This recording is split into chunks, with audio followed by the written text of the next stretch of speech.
Hello guys, ayan magsisigang tayo ng isda. Ayan yung ating tubig.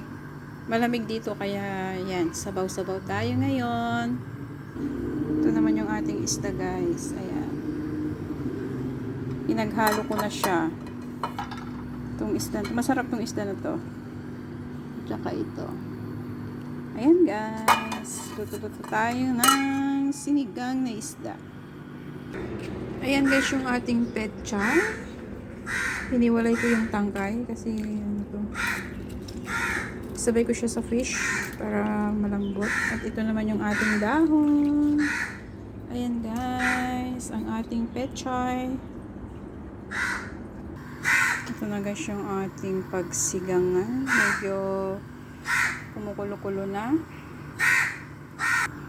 Lagay na natin tong isda. Ayan. Tsaka yan. Ayan guys, nailagay na natin lahat yung isda.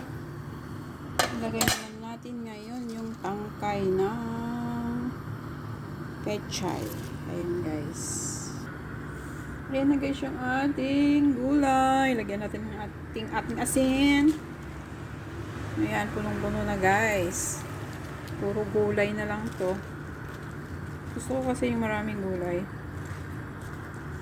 Ayan ang pagkain namin ni Sophie. Ayan guys. Ayan. Dami siyang gulay. Gusto ko kasi yung maraming gulay. Ayan na guys yung ating gulay. O diba, umaapaw na. Daming gulay. Ayan. Ayan guys, salamat sa inyong panonood. Pakuluan ko na lang to tapos okay na, kainan na.